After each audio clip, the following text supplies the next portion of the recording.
পছন্দের শাকের তালিকায় এক নম্বর হচ্ছে আমার এই খেসারির শাক। আমি অনেক পছন্দ করি, এই সিজনে আমার প্রথম খাওয়া হবে। আসসালামু আলাইকুম সবাইকে। রান্না করতে যাব তো অনেক খিদা লেগে গেছে, সিঙ্গারা কিনেছি, এই যে রিক্সাতে বসে আছি, আমার ট্রেন যাচ্ছে তাই আমি জ্যামে পড়ে আছি। ট্রেন চলে গেল, এখন বাসাতে আসলাম, সিঙ্গারা খাবো, তারপরে রান্না করতে যাব। কারণ রান্না করার আগে 11টা-12টার দিকে প্রচণ্ড খিদা লাগে। আর আজকে আমি আবার হাঁসের গোশত রান্না করছি, আর এই তো খেসারির শাক ভাজি। তারপরে আমি বিকালে অবসর সময় মটরশুঁটি বসে বসে ভাজবো। যাদের কাজ নাই তাদের চাল বাছতে হয়, ডাল বাছতে হয়, মটরশুঁটি খুলতে হয়, এগুলো হচ্ছে আজাইরা কাজ, কিন্তু করতেই হবে।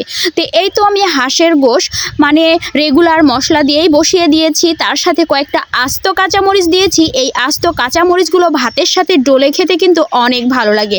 আজকে আমি আলুর টুকরাগুলো বড় বড় করে কেটে দিয়েছি, কারণ আমার ছেলে আলু খেতে অনেক পছন্দ করে।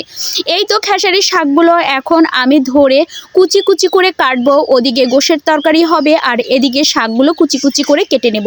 আমি খুব একটা শাক কুচি করতে পারি না তো কি হয়েছে, যার যার সংসারের কাজ কিন্তু তাকেই করতে হয়। অনেক আপুরা আছে শাক খুব সুন্দর কুচি করতে পারে, আমি পারি না। আমি পেঁয়াজও কিন্তু মোটা করে কাটি, তো কি হয়েছে, যে যেমন পারবে সেইভাবেই সুন্দর। এই তো হাঁসের গোশত কষানো খেতে কারা কারা পছন্দ করেন, এটা প্রশ্ন করার কোনো অবকাশ রাখে না, কারণ কষানো গোশত খেতে কিন্তু আমরা সবাই পছন্দ করি। তো ওইদিকে আমার হাঁসের গোশে আমি পানি দিয়ে দিয়েছি, আর এদিকে শাকটা বাগার দিব জন্য শাকটা ধুয়ে রেডি করে নিয়েছি, আর পেঁয়াজ রসুন এই তো ভাজতে শুরু করে দিলাম। পেঁয়াজটা কিন্তু আমি বাদামি কালার অবশ্যই করব না, হালকা যখন লাল হয়ে আসবে বরাবরের মতো আমি শাকটা ঢেলে দিব। খেসারির শাকটা আমি একবারেই তেলে দিয়ে দিলাম, এবার স্বাদ মতো লবণ দিয়ে দিব।